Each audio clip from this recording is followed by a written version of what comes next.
Hello दोस्तों, आप सभी का एक और वीडियो में फिर से स्वागत है।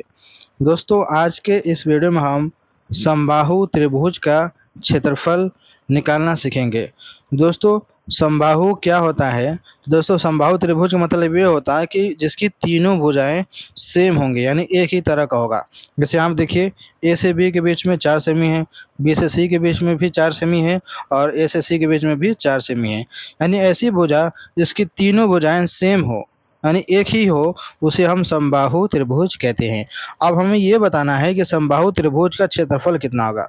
दोस्तों, अगर इस तरीके से कोई ज़मीन हो, कोई जगह हो या फिर कुछ भी हो, दे दिया जाए जिसकी तीनों भुजाएं सेम हो, तो इसका क्षेत्रफल कितना होगा, ये हम कैसे निकालेंगे, उसका क्या है फार्मूला, उसी को हम इस वीडियो में सीखने वाले हैं। तो चलिए बिना देर के वीडियो को शुरू करते हैं और समबाहु त्रिभुज का क्षेत्रफल निकाल लेते हैं। तो सबसे पहले हम समबाहु त्रिभुज का क्षेत्रफल का जो फार्मूला होता है वो हम यहाँ पर लिख लेते हैं, ठीक है। तो दोस्तों, समबाहु त्रिभुज का क्षेत्रफल जो फार्मूला होता है वो होता है अंडर रूट गुणे भुजा का स्क्वायर बटे में 4 होता है। क्योंकि यहाँ पर भुजा तीनों का सेम है, इसलिए यहाँ पर सिर्फ भुजा है। अगर अलग वाला रहता तो ये फार्मूला नहीं लगता, उसके लिए हीरो का सूत्र लगता। अगर यहीं पर ये जो दे देता त्रिभुज, ये 4 सेमी, ये 5 सेमी, ये 6 सेमी, तो जब तीनों भुजाएं अलग होती है ना, तो उसके लिए हीरो का सूत्र लगता है, तब जाकर ऐसे त्रिभुज का क्षेत्रफल निकलता है। लेकिन जब तीनों भुजाएं सेम रहती है तो ये इस फार्मूले का इस्तेमाल होता है, जो अंडर रूट गुणे भुजा के स्क्वायर बटे में 4 होता है। चलिए इस फार्मूले से इसका हम आंसर निकाल लेते हैं, ठीक है दोस्तों। तो बहुत ही आसान तरीके से मैं आपको बताने वाला हूँ। तो चलिए लिखते हैं, ये हो जाएगा अंडर रूट गुणे भुजा के स्क्वायर। भुजा क्या है? 4 सेमी के बराबर है, तो यानी क्या हो जाएगा, यहाँ पर 4 का स्क्वायर बटे में 4 हो जाएगा, ठीक है। अब आगे क्या होगा, चलिए देखते हैं। आगे इसको अगर बढ़ाएंगे तो क्या हो जाएगा, अंडर रूट गुणे 4 का स्क्वायर है ना, तो जब दोस्तों किसी का स्क्वायर होता है मतलब इसी की संख्या का 2 बार गुणा किया जाएगा। अगर 4 की जगह यहाँ पर जो 2 है इसकी जगह 3 होता तो 4 का 3 बार गुणा होता। तो यहाँ पर 2 बार है तो 2 बार करेंगे, 4 गुणे 4 बटे में यहाँ पर 4 रहेगा ही। अब इसको करेंगे हल। देखिए, 1 4 से 1 4 कट जाएगा, बचे क्या यहाँ पर अंडर रूट 3 गुणे 4 बचा है। इसको हम सीधे सीधे लिखेंगे तो क्या हो जाएगा, 4 अंडर रूट में 3। एक तो आंसर ये इसका होगा, ठीक है।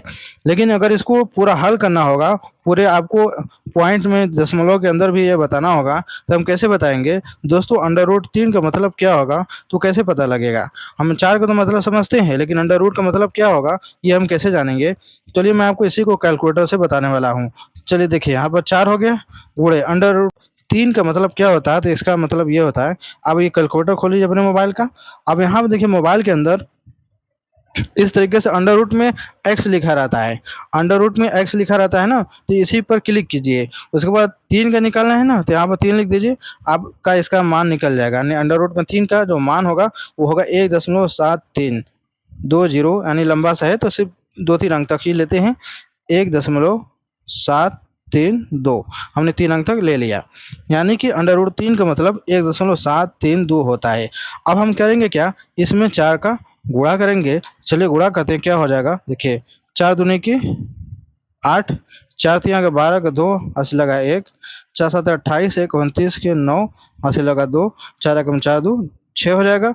और देखिए 3 अंक बाद दशमलव है ना, तो 3 अंक बाद दशमलव लगा देंगे, ये हो जाएगा आपका 6.928। ये आपका ये हो जाएगा सेमी, क्योंकि यहाँ पर जो मान है सेंटीमीटर में है, इसलिए यहाँ पर सेमी लिखा जाएगा। यानी इसका जो मान होगा 6.928 सेंटीमीटर स्क्वायर होगा, यानी समबाहु त्रिभुज का क्षेत्रफल इतना होगा। तो इस तरीके से दोस्तों हम समबाहु त्रिभुज का क्षेत्रफल निकालते हैं। आपको इसी फॉर्मूले में रखना है, आपका आंसर सटीक आएगा।